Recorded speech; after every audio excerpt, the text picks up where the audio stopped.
Tuhan berjanji roh dalam kita, 1 Yohanes 4 ayat 4, lebih besar dari roh apapun dalam dunia ini. Apapun yang dibuat setan kepada kita, setan manapun mengganggu kita. Saudara lihat tadi malam, kan tidak ada yang bisa mengganggu.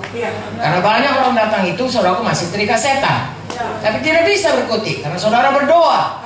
Berbulan-bulan saudara berdoa, berpuasa lagi. Dalam nama Yesus, roh jahat tidak bisa kau berkutik. Terikat semua.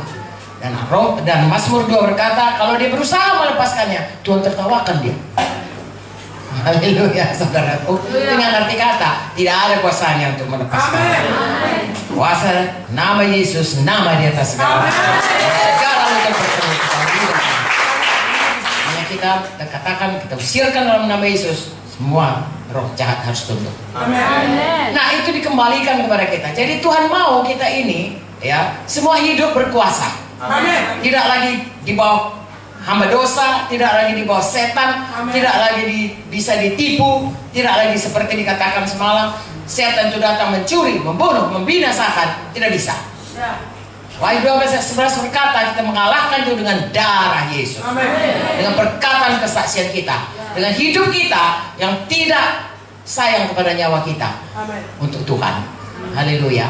Memangnya saudaraku, kita sesudah kita hidup, saudaraku, ya, dihidupkan oleh Tuhan, kita hidup untuk Tuhan saja. Nah, jadi sebagai anak Tuhan, saudaraku, kita harus menyatakan kepada dunia ini, mendemonstrasikan kepada dunia ini, ya, bukan hanya memproklamirkan, mendemonstrasikan bahwa Yesus itu Tuhan yang hidup. Bahwa nama Yesus nama di atas segala nama. Bahwa kita bukan hamba dosa. Kita hamba kebenaran. Hidup kita adalah mempermuliakan Tuhan. Itulah yang dipilihkan Tuhan. Jadi orang-orang Kristen adalah orang-orang lebih dari orang yang menang. Sebagai bintang-bintang yang bercahaya di dunia ini. Mungkin saudara, ya, secara dunia tidak punya kedudukan tinggi, tapi secara rohani saudara memerintah. Di dalam rumah tangga saudara, saudara memerintah, tidak sembarangan setan bisa menyentuh.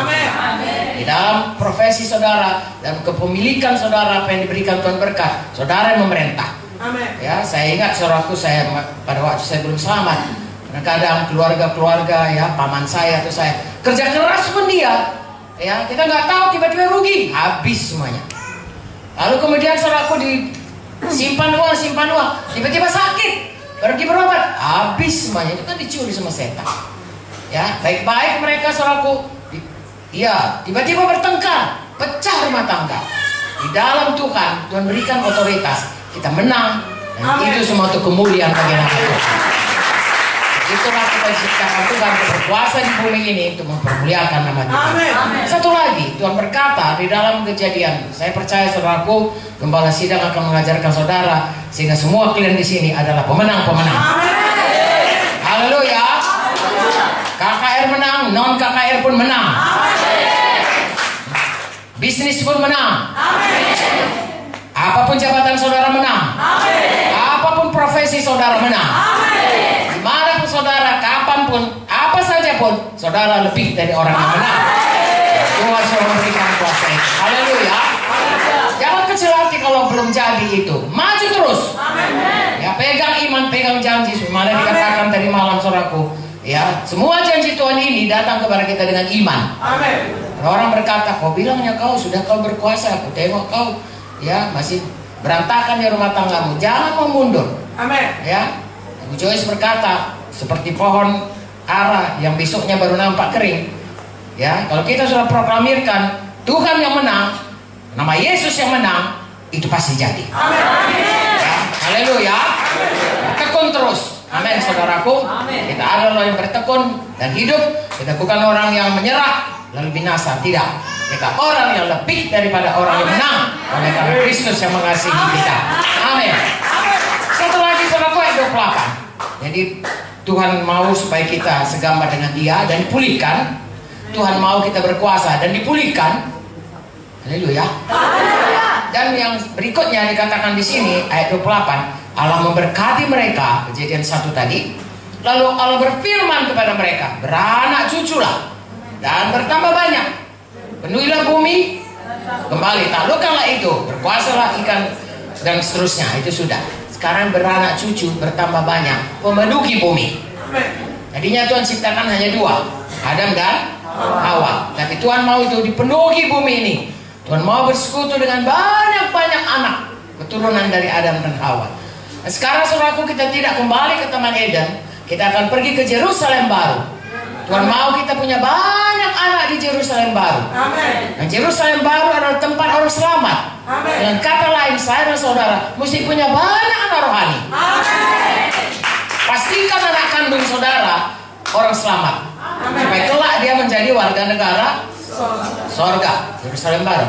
Selain anak kandung saudara, ada banyak orang di bumi ini yang menunggu supaya saudara boleh membawa dia pada keselamatan. Jadi bapa rohani saudara. Mari selamatkan jiwa seberapapun harganya. Supaya saudara kita penuhi bumi ini dengan sebagaimana janji Tuhan. Dan inilah sebabnya Tuhan memberikan jalannya, Tuhan Yesus, dengan perintah agung. Haleluya. Sebabnya Tuhan berkata, pergilah ke seluruh, saya bacakan perintah agung Matius 28. Ini semua kita, tidak terkecuali perintah ini, supaya kita semua punya anak banyak nanti di sorga. Saya bacakan Matius 28 ayat 18. Yesus mendekati mereka dan berkata, kepada aku telah diberikan segala kuasa di sorga dan di bumi. Amin. Karena itu pergilah, jadikanlah semua bangsa muridku, dan baptislah mereka dalam nama Bapa dan Anak dan Roh Kudus, dan ajarlah mereka melakukan segala sesuatu yang telah kuperintahkan kepadamu. Dan ketahuilah, aku menyertai kamu senantiasa sampai kepada akhir zaman. Amin.